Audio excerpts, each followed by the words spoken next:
بسم اللہ الرحمن الرحیم۔ شروع اللہ کے نام سے جو بڑا مہربان نہایت رحم کرنے والا ہے۔ حضرت یونس علیہ السلام کا لقب ذو-النون اور آپ علیہ السلام کے والد کا نام متیٰ تھا۔ آپ علیہ السلام اللہ تعالیٰ کے بھیجے ہوئے رسولوں میں سے ایک رسول تھے۔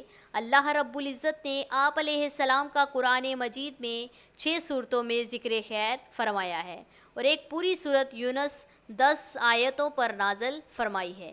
احادیث رسول اکرم صلی اللہ علیہ وآلہ وسلم ہے، کوئی یوں نہ کہے کہ میں یونس بن متیٰ سے بہتر ہوں۔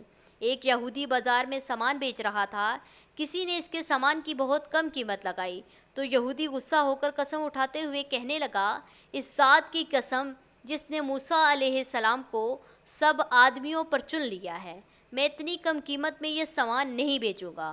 ایک انصاری نے یہ جملہ سنتے ہی اسے ایک تماچا رسید کرتے ہوئے کہا کہ ابھی تو اللہ کے رسول صلی اللہ علیہ وآلہ وسلم ہم میں موجود ہیں اور تم حضرت موسیٰ علیہ السلام کا ذکر کر رہے ہو۔ وہ یہودی آپ صلی اللہ علیہ وآلہ وسلم کی خدمت میں حاضر ہوا اور کہا کہ اے ابو قاسم، میں ذمہ ہوں اور میرا مسلمانوں سے جزیہ دینے کا عہد ہے، پھر مجھے مسلمان نے تماچا کیوں رسید کیا؟ جب آپ صلی اللہ علیہ وآلہ وسلم کو ساری حقیقت معلوم ہوئی تو آپ صلی اللہ علیہ وآلہ وسلم نے انصاری کی اس حرکت پر غصے کا اظہار کیا اور فرمایا، اللہ کے پیغمبروں میں سے ایک کو دوسرے پر فضیلت نہ دیا کرو، اور میں یہ نہیں کہتا کہ کوئی یونس بن متیٰ سے افضل ہے۔ فرمان الہی ہے، بے شک یونس علیہ السلام رسولوں میں سے تھے اور اس کے بعد ہم نے انہیں یونس علیہ السلام کو 1,00,000 بلکہ اس سے بھی زائد لوگوں کی طرف رسول بنا کر بھیجا۔ حضرت یونس علیہ السلام موصول کے قریب نینوا بستی کے مکینوں کی رہنمائی کے لیے رسول بنا کر بھیجے گئے۔ آپ علیہ السلام نے انہیں اللہ تعالیٰ کا پیغام سنایا کہ اللہ کی عبادت کرو اور اس کے ساتھ کسی کو شریک نہ ٹھہراؤ۔ آپ علیہ السلام کی قوم بڑی سرکش تھی۔ 33 سال کی تبلیغ کے باوجود بھی انہوں نے اللہ تعالیٰ کی وحدانیت کو تسلیم کرنے سے انکار کر دیا۔ آپ علیہ السلام نے دل برداشتہ ہو کر ان کو اللہ کی طرف سے سخت عذاب کی خبر سنائی، جس پر قوم کے سرکش لوگوں نے آپ علیہ السلام کی باتوں کا مذاق اڑاتے ہوئے کہا کہ اگر تمہارے پروردگار کی طرف سے عذاب آنے والا ہے تو ہمیں اس وقت بتاؤ۔ حضرت یونس علیہ السلام نے انہیں کہا کہ 3 دن کے اندر اندر تم پر عذاب الہی آ جائے گا۔ حضرت یونس علیہ السلام اپنی قوم کو عذاب کا وقت بتانے کے بعد اللہ رب العزت کی طرف ہجرت کا حکم ملنے سے پہلے ہی نینوا بستی سے نکل گئے۔ اللہ رب العزت نے اسی بات پر ناراضگی کا اظہار فرماتے ہوئے انہیں آزمائشوں میں مبتلا کر دیا۔ فرمان الہی ہے، مچھلی والے یونس کو بھی یاد کیا جائے جو اپنی قوم سے ناراض ہو کر چل دیے اور وہ یہ سمجھے کہ ہم انہیں نہ پکڑ سکیں گے۔ جب حضرت یونس علیہ السلام اپنی قوم کو عذاب الہی کی خبر سنا کر وہاں سے چل پڑے تو آپ علیہ السلام کے جانے کے تیسرے دن چاروں طرف سے عذاب الہی کے آثار نظر آنے لگے۔ آپ علیہ السلام کی قوم کے لوگ حضرت یونس علیہ السلام کی تلاش میں نکلے تاکہ ان سے درخواست کریں کہ وہ اللہ تعالیٰ کے عذاب کو ٹالنے کے لیے دعائیں مانگیں، لیکن حضرت یونس علیہ السلام انہیں نہیں ملے۔ قوم کو یقین ہو گیا کہ اب اللہ تعالیٰ کا عذاب ضرور نازل ہوگا، لہٰذا انہوں نے فوراً اپنے نبی کے ساتھ بدسلوکی پر ندامت کا اظہار کیا۔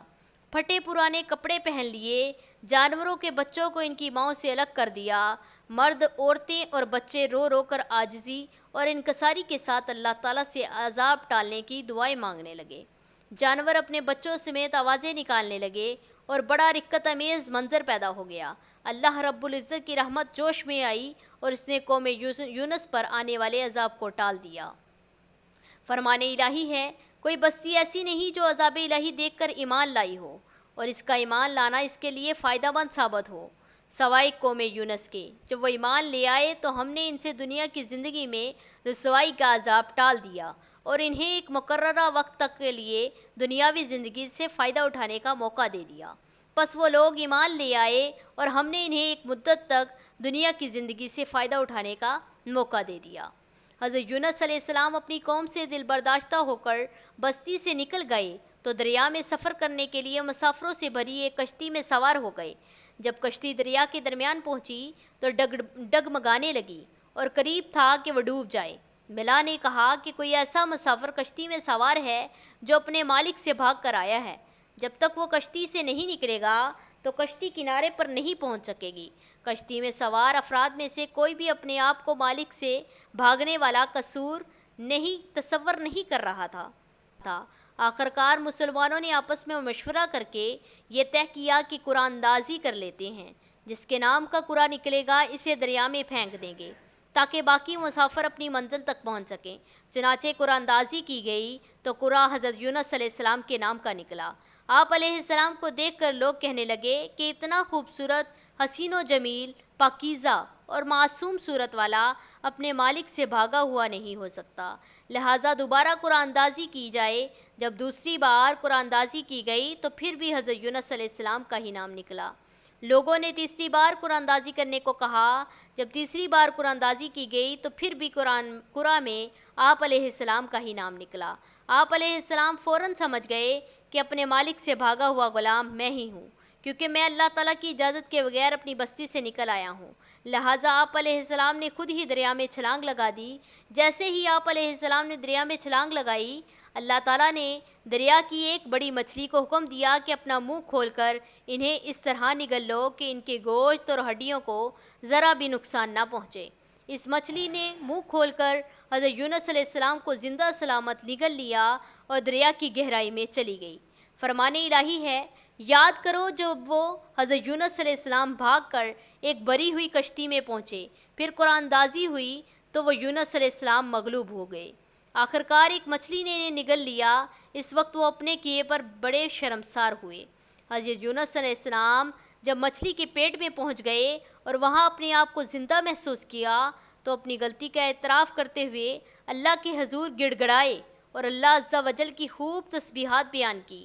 جب آپ علیہ السلام نے اللہ تعالیٰ کی تسبیح کے ساتھ دعائیہ کلمات کہے تو اللہ عز و جل نے آپ علیہ السلام کی دعا کو فوراً قبول فرما کر آپ علیہ السلام کو غم سے نجات عطا فرمائی۔ اللہ عز و جل نے 40 دن کے بعد مچھلی کو حکم دیا کہ دریا کے کنارے جا کر انہیں اپنے پیٹ سے باہر اگل دو۔ مچھلی نے اللہ تعالیٰ کے حکم کی تعمیل کرتے ہوئے آپ علیہ السلام کو باہر اگل دیا۔ اللہ عز و جل نے وہاں آپ علیہ السلام پر کدو کی بیل اگا دی۔ آپ علیہ السلام مچھلی کے پیٹ میں رہنے کی وجہ سے بہت زیادہ کمزور ہو گئے تھے اور آپ علیہ السلام کا جسم نرم پلپلا ہو گیا تھا۔ اس حالت میں اگر آپ پر ایک مکھی بھی بیٹھ جاتی تو آپ علیہ السلام اس کی تاب نہ لا سکتے تھے۔ کدو کی بیل کے پتے چوڑے ہونے کی وجہ سے سایہ گنا ہوتا ہے اور اس کے قریب مکھی نہیں آتی۔ اس کے ساتھ ساتھ آپ علیہ السلام کے لیے ایک دودھ دینے والی ہرنی کو پابند کر دیا جو صبح و شام آپ علیہ السلام کو دودھ پلانے آیا کرتی تھی، یہاں تک کہ آپ بالکل تندرست ہو گئے اور جب واپس قوم کے پاس آئے تو دیکھا وہ تمام مسلمان ہو چکے تھے۔ فرمان الہی ہے، پس اگر وہ اللہ کی پاکی بیان کرنے والوں میں سے نہ ہوتے تو لوگوں کے ساتھ اٹھائے جانے کے دن قیامت تک اس مچھلی کے پیٹ میں ہی رہتے۔ آخرکار ہم نے انہیں ایک چٹیل میدان میں ڈال دیا اور وہ اس وقت بہت بیمار تھے۔ ان پر سایہ کرنے کے لیے کدو کی بیل اگا دی۔ مچھلی والے یونس علیہ السلام کو بھی یاد کیجئے جو وہ اپنی قوم سے ناراض ہو کر چل دیے اور وہ یہ سمجھے کہ ہم انہیں نہ پکڑ سکیں گے۔ آخرکار انہوں نے اندھیروں میں اپنے رب کو پکارا کہ الہی، آپ کے سوا کوئی معبود نہیں، آپ تمام عیوب سے پاک ہیں، بے شک میں ہی قصوروار ہوں۔ ہم نے ان کی دعا قبول کر لی اور انہیں غم سے نجات دلائی اور ہم ایمان والوں کو ہی اسی طرح نجات دیا کرتے ہیں۔ پس آپ اپنے رب کے فیصلے تک صبر کیجئے اور مچھلی والے یونس علیہ السلام کی طرح نہ ہو جائیے۔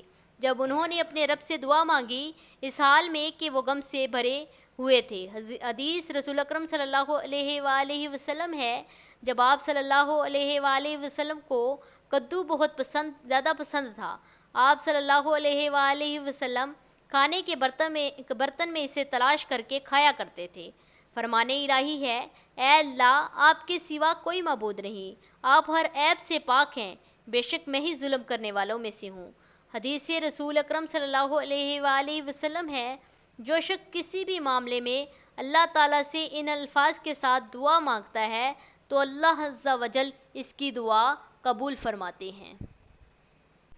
اب تک کے لیے اللہ حافظ. اللہ تعالیٰ آپ کو، آپ سب لوگوں کو جزائے خیر عطا فرمائے. اللہ تعالیٰ آپ لوگوں کو اپنے حفظ و امان میں رکھیں، ہمیں ایمان کی موت نصیب فرمائے. آمین. جزاک اللہ. جن لوگوں نے میرے چینل کو سبسکرائب نہیں کیا تو پلیز میرے چینل کو بھی سبسکرائب کر دیں. آپ کا بہت بہت شکریہ ہوگا.